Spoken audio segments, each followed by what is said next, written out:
I got home early. No traffic, no delays. Just quiet steps up the driveway to what I thought was still my house. Then I opened the door to the smell of paint. Sharp, fresh, wrong. Upstairs, in my master bedroom, rollers moved across the walls. My brother's wife smiled at me like she owned the place. "We're renovating it before moving in." My brother nodded. My parents laughed. And that was the moment the floor beneath my life cracked. Backstory. That house wasn't just walls and bricks. It was the last thing my grandparents left me. A title deed with my name on it. No co-owners, no strings. My sanctuary, my safety. I had trusted them, my family, to respect that, to respect me.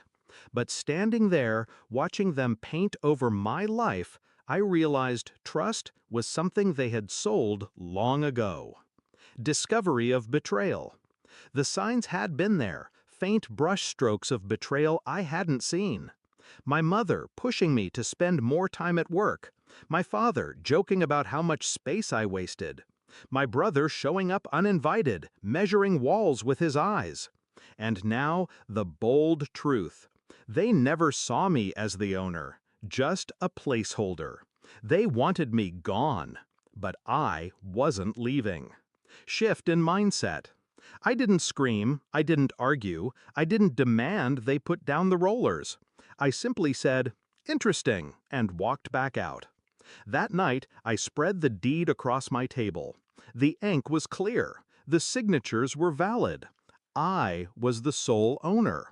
So I asked myself, if they want to play dirty, how much dirt can I bury them in? Execution of the plan. Step 1, the police.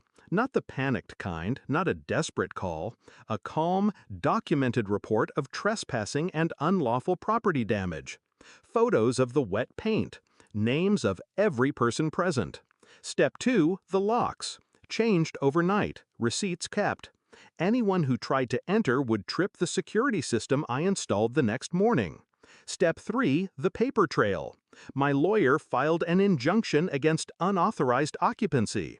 Every legal nail hammered quietly, while they still laughed in the comfort of their stolen space. Climax. The next morning the phone rang. My mother's voice was shrill, cutting through the line. "Why did the police come to us? Why did you tell them we were trespassing?" I let the silence drag, the way I always do before a clean strike. "Because you were," I said, my tone flat, final. She sputtered, "We're your family."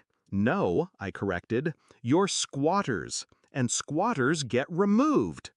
I could almost hear her choking on the weight of her own laughter from yesterday, the same laugh that filled my bedroom as they painted over my walls.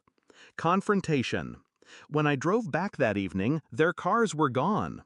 The bedroom was empty, stripped of paint supplies. The walls still smelled of betrayal, but they were mine again. On the porch, my father waited, shoulders stiff. "This isn't right," he muttered. "You embarrassed us." I looked him in the eye, steady. "You embarrassed yourselves. I just showed the world what you are." For once, he had no reply. Resolution. They don't visit anymore. They don't laugh in my house. They don't measure my walls or dream of repainting my life. The title deed still sits on my desk, untouched, untouchable. And when people ask why I don't see my family much, I just smile. Because family doesn't drag rollers through your bedroom. Family doesn't laugh while they erase you. And family doesn't regret underestimating you until the police knock on their door.